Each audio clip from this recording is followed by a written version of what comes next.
야훼여 도우소서. 경건한 자가 끊어지며 충실한 자들이 인생 중에 없어지나이다.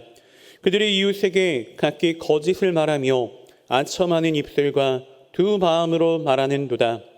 야훼께서 모든 아첨하는 입술과 자랑하는 혀를 끊으시리니 그들이 말하기를 우리의 혀가 이기리라.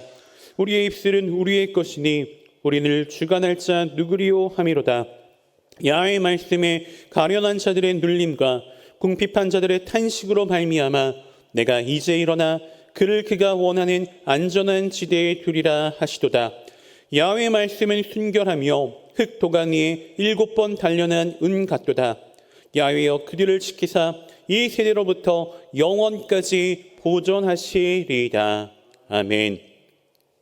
저는 오늘 본문의 말씀을 근거로 하나님의 때라는 제목으로 함께 귀한 은혜의 시간을 나누기 원합니다.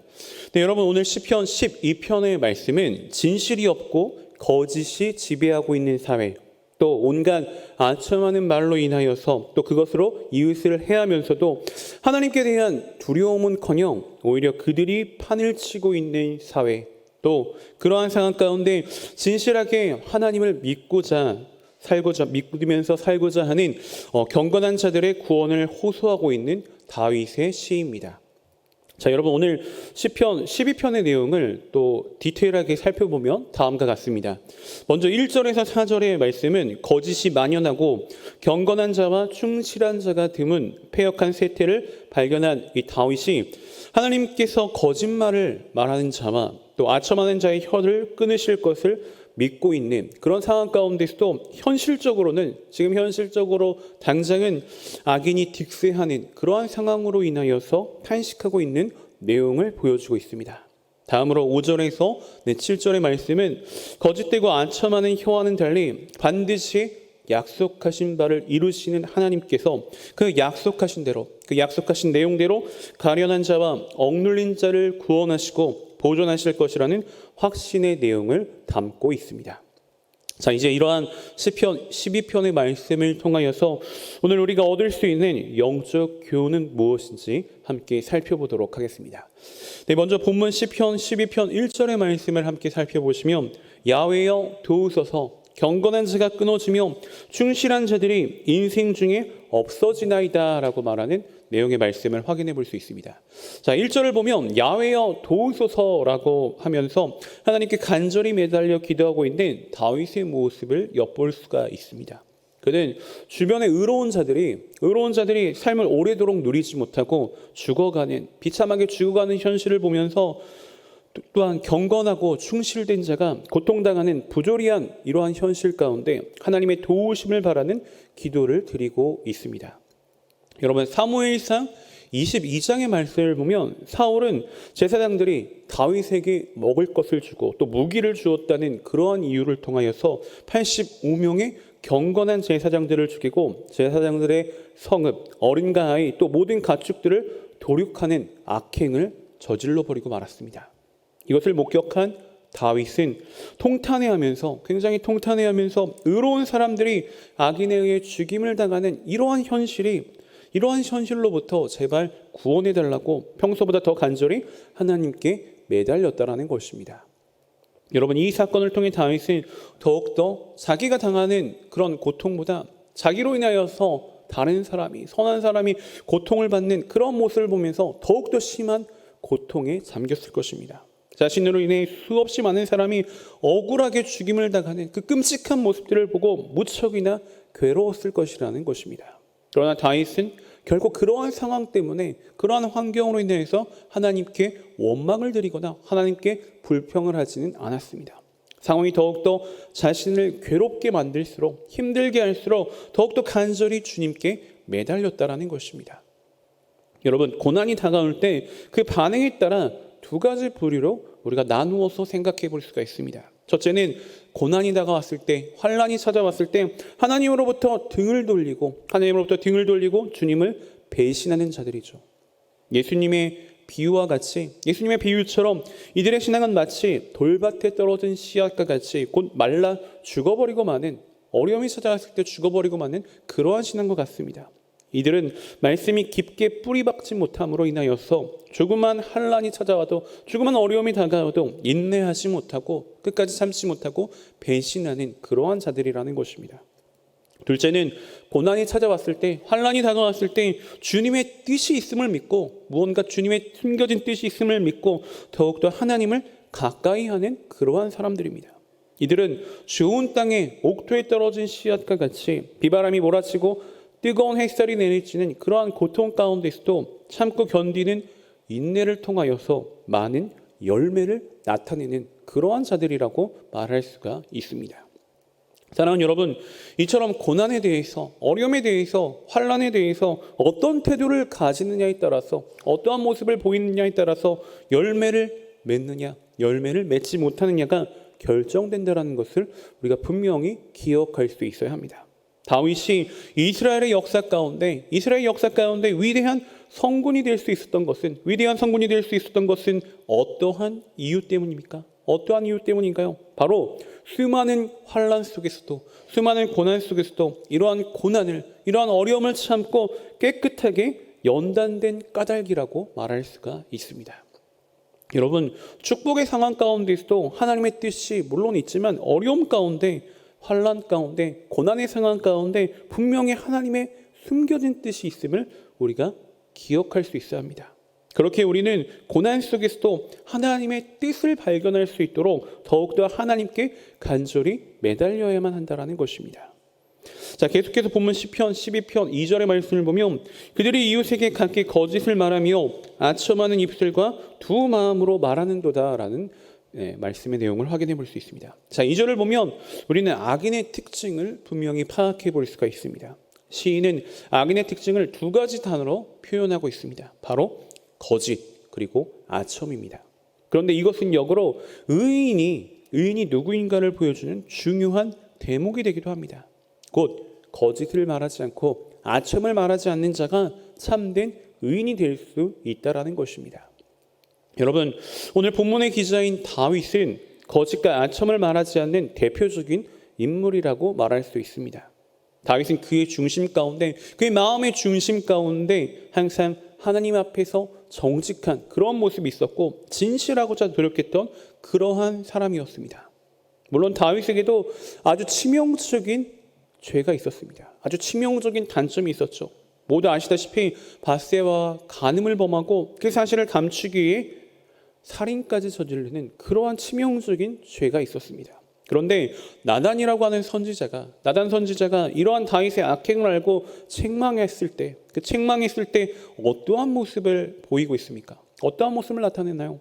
사실 다윗은 왕이라는 그러한 막강한 권력을 이용하여서 자신을 책망하는 이 나단 선지자를 몰래 죽일 수도 있었을 것입니다. 그러나 다윗은 죄를 저지르기는 했지만 거짓말을 하는 사람은 결코 아니었습니다.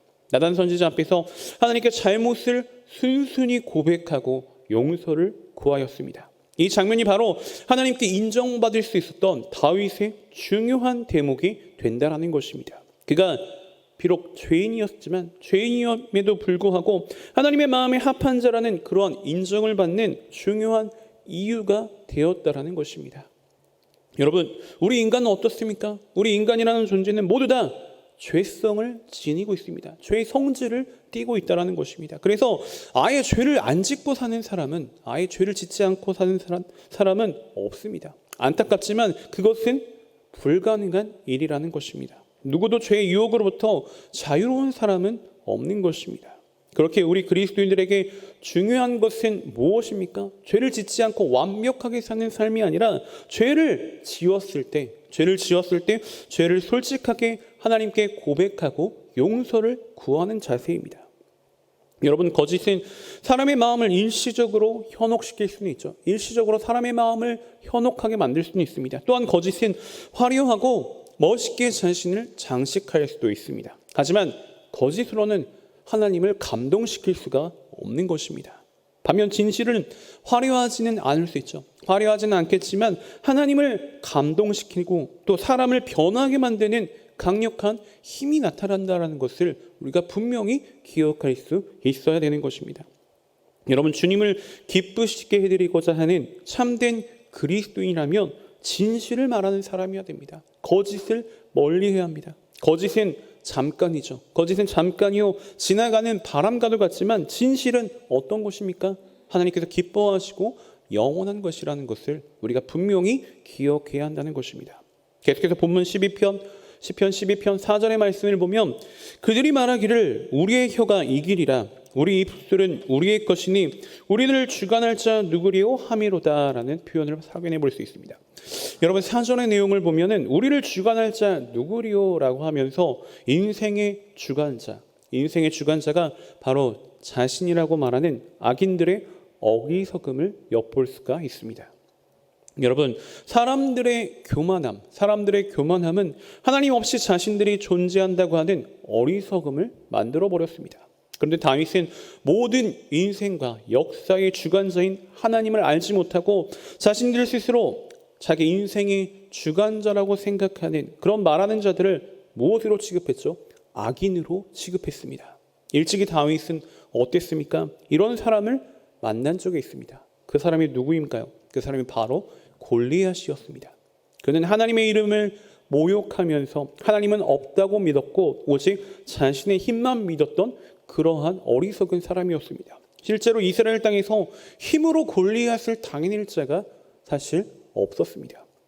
그러나 하나님께서 개입하시니 어떻게 됩니까? 소년 다윗의 작은 물맷돌로 인하여서 순식간에 그 거대한 골리앗은 무너져버리고 말았다라는 것을 우리가 성경을 통해 분명히 확인해 볼 수 있습니다. 이런 골리앗을 알고 있었던 다윗은 인생의 참된 주관자가 누구인지 모르고 어리석게 날뛰는 그러한 사람들을 향해서 회개하라고 촉구하고 있는 것입니다.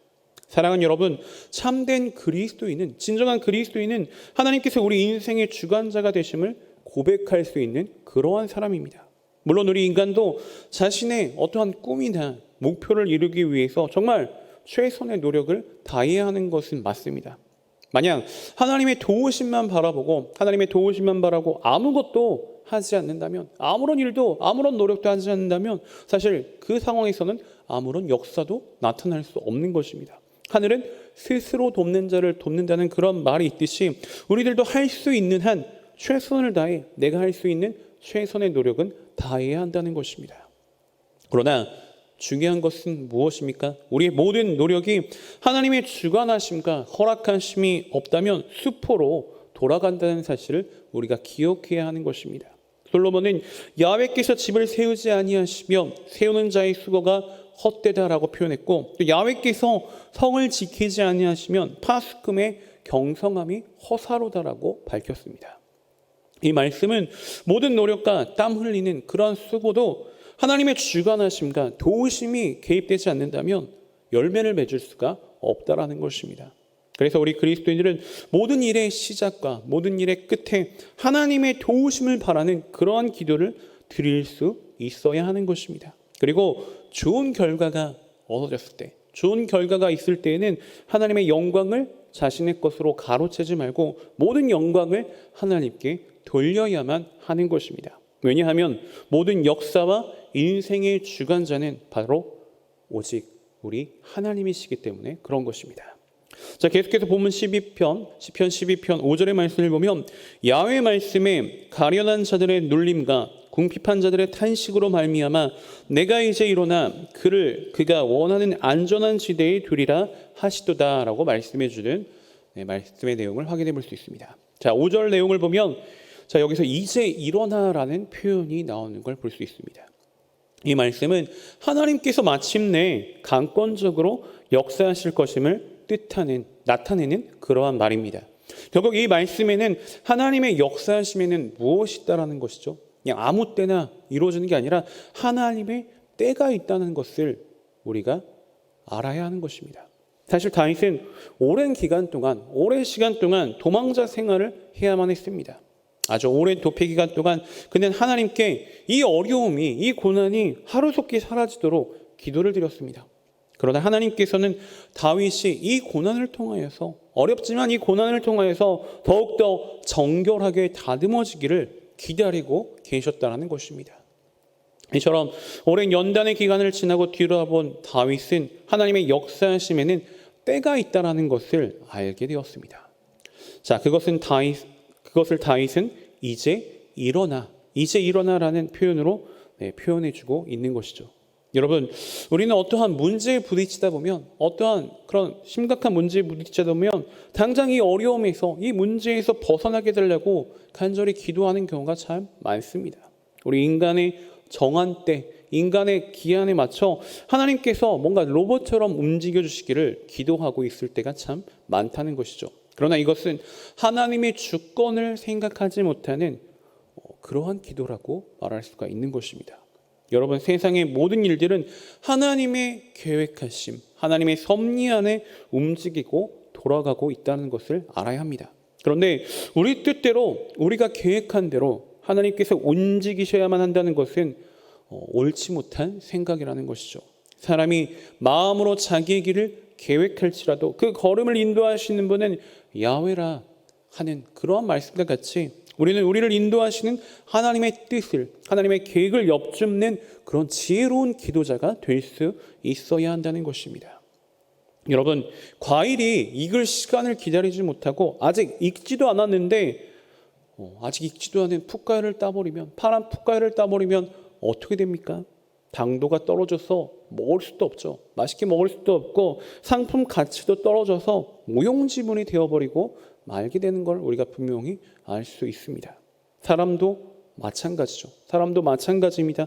햇빛과 비와 바람을 맞으면서 성숙하고 성장되기를 우리가 기다려야 한다는 것입니다. 그 시간을 빨리 해달라고 한다면 제대로 상품 가치가 발현할 수 없는 것이죠. 아직 익지도 않았는데 마치 다 익은 것인 양 교만해서 자신을 과대평가하다가는 무용지물이 되어버릴 수밖에 없다는 것입니다. 그렇기 때문에 하나님께서 정하신 때가 있고 하나님께서 정하신 기한이 있다는 것을 우리는 반드시 기억할 수 있어야 하는 것입니다. 전도서 3장 1절에서 11절의 말씀을 살펴보면 범사의 기한이 있고 천하 만사가 다 때가 있나니 날 때가 있고 죽을 때가 있으며 심을 때가 있고 심은 것을 뽑을 때가 있으며 죽일 때가 있고 치료할 때가 있으며 헐 때가 있고 세울 때가 있으며 울 때가 있고 웃을 때가 있으며 슬퍼할 때가 있고 춤출 때가 있으며 돌을 던져 버릴 때가 있고 돌을 거둘 때가 있으며 안을 때가 있고 앉는 일을 멀리할 때가 있으며 찾을 때가 있고 잃을 때가 있으며 지킬 때가 있고 버릴 때가 있으며 찢을 때가 있고 꿰맬 때가 있으며 잠잠할 때가 있고 말할 때가 있으며 사랑할 때가 있고 미워할 때가 있으며 전쟁할 때가 있고 평화할 때가 있느니라. 일하는 자가 그의 수고로 말미암아 무슨 이익이 있으랴. 하나님이 인생들에게 노고를 주사 애쓰게 하신 것을 내가 보았노라. 하나님이 모든 것을 지으시되 때를 따라 아름답게 하셨고 또 사람들에게는 영원을 사모하는 마음을 주셨느니라. 그러나 하나님이 하신 일의 시중을 사람으로 측량할 수 없게 하셨도다. 아멘. 사랑하는 여러분, 우리는 하나님의 때와 기한을 사람인 이상 제대로 다 알 수는 없습니다. 모두 알 수는 없죠. 마치 여러분 혹시 강아지나 이런 반려묘를 키우는 분이 계십니까? 저는 이제 개인적으로 집에서 강아지를 키우는데 그 강아지가 주인의 모든 것을 알 수는 없죠. 어느 정도는 파악할 수 있지만 그 모든 생각하고 있는 그런 부분까지 다 파악할 수는 없습니다. 이와 마찬가지로 우리가 하나님에 대해서 어느 정도 알겠지만 모든 것을 하나님께서 생각하시는 그런 깊이까지 우리 사람의 한계로는 측량할 수가 없는 것입니다. 그러나 여러분, 중요한 것은 무엇입니까? 하나님께서는 우리를 사랑하고 계신다라는 것을 우리는 분명히 기억해야 하는 것입니다. 그런데 어느 정도 우리를 사랑하십니까? 독생자를 아낌없이 보내주실 정도로 우리 모두를 너무나도 사랑하고 계신다라는 것입니다. 그렇게 우리는 항상 그 하나님의 사랑을 잊지 말고 그 사랑을 기억하며 모든 상황 속에서 모든 환경 가운데 하나님을 인정하고 하나님의 때를 기다리며 인내하는 그러한 지혜로운 자들이 되어야만 한다는 것입니다. 항상 주님의 은혜와 주님의 사랑을 기억하며 어떠한 상황과 어떠한 환경 가운데서도 언제나 기뻐하고 감사할 수 있는 저와 여러분 우리 모두가 되시기를 주님의 이름으로 소원하고 축복하며 말씀을 마치겠습니다. 기도드립니다. 할렐루야. 사랑과 자비가 풍성하신 참으로 좋으신 하나님, 오늘 주신 말씀을 통하여서 은혜 주시고 귀한 깨달음을 허락하여 주시니 참으로 감사를 드립니다.